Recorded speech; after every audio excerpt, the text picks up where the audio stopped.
1971 সালের 31শে মার্চ চট্টগ্রামের হালি শহরের মধ্যম নাথপাড়া সেদিন এক নরককুণ্ডে পরিণত হয়েছিল।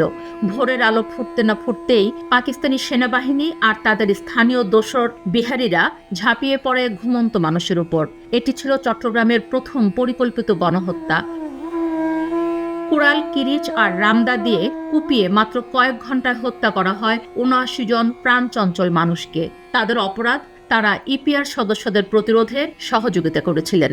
শহীদদের তালিকায় ছিলেন ৪০ জন বীর ইপিআর সদস্য এবং ৩৯ জন সাধারণ নাথপাড়াবাসী। নাথপাড়ার সে আর্তনাদ আজও বাংলাদেশের ইতিহাসের পাতায় এক গভীর ক্ষত হয়ে আছে। পুকুরের পানির ভিতরে আমার স্বামী আমার বাচ্চা বড়টারে লুকিয়ে রয়েছে, দিছে গুলি করে। আমার ভাই একটাকে কাটে আমার মাকে স্নান করাই দিল। যখন দেশের ভেতরে চলছে এই নৃশংসতা, তখন সীমান্তের ওপারে রচিত হচ্ছিল সমর্থনের নতুন ইতিহাস। ভারতের তৎকালীন প্রধানমন্ত্রী ইন্দিরা গান্ধী দিল্লির লোকসভায় বাংলাদেশের মানুষের ওপর চালানো বর্বরতার বিরুদ্ধে আনুষ্ঠানিক প্রস্তাব উত্থাপন করেন। তিনি বিশ্ব বিবেকের কাছে আহ্বান জানান, এই হত্যাযজ্ঞ বন্ধ করতে পাকিস্তানকে বাধ্য করুন।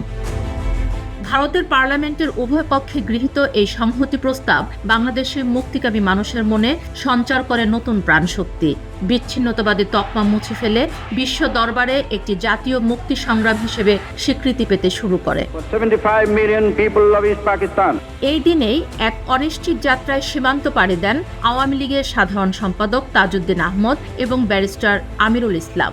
মেহেরপুর সীমান্ত দিয়ে তাদের ভারতে প্রবেশের ক্ষণটি ছিল স্বাধীন বাংলাদেশ সরকার গঠনের প্রথম সোপান। বিএসএফ এর গার্ড অফ অনার গ্রহণ করার মধ্য দিয়ে তাজউদ্দিন আহমদ হয়ে ওঠেন একটি স্বাধীন রাষ্ট্রের প্রতিনিধি। অন্যদিকে সারা দেশে তখন বিদ্রোহের আগুন। কুমিল্লা সেনানিবাসে বাঙালি সেনারা বুক চিতিয়ে লড়াই করছেন। কুষ্টিয়ায় কৃষক, পুলিশ, ইপিআর মিলে পাকিস্তানি বাহিনীর ডেল্টা কোম্পানিকে নাস্তানাবুদ করে দিচ্ছে। কালুরঘাট থেকে স্বাধীন বাংলা বেতার কেন্দ্রের ট্রান্সমিটারটি সরিয়ে নেওয়া হচ্ছে নিরাপদ আশ্রয়ে, যাতে দমানো না যায় বিপ্লবের কণ্ঠস্বর। আমাদের মুক্তি বাহিনী বিপুল বিক্রমে অসম সাহসিকতার সাথে শত্রু সেনাদের পিছু হটিয়ে চলেছেন। লন্ডনের 10 নম্বর ডাউনিং স্ট্রিটের সামনে তখন প্রবাসী বাঙালিদের অনশন। ট্রাফালগার স্কোয়ার থেকে হাইড পার্ক, সবখানে একটি স্লোগান ধ্বনিত হচ্ছে, not a Penney, not a গান টু টিক্কা ভুট্টো ইয়াহিয়া খান। ব্রিটিশ পার্লামেন্টের 160 জন সদস্য অস্ত্র সরবরাহ বন্ধের দাবিতে সই করেছেন। ঢাকায় তখন উল্টো চিত্র। পাকিস্তানি প্রোপাগান্ডা ছড়ানো পত্রিকাগুলো দেখাচ্ছে শহর স্বাভাবিক, মুক্তিযোদ্ধাদের বলছে দুষ্কৃতকারী। 31 মার্চ 1971 শোক আর কূটনৈতিক বিজয়ের এক সন্ধিক্ষণ। নাথপাড়ার রক্ত আর প্রবাসীদের কণ্ঠস্বর সেদিন মিলেমিশে একাকার।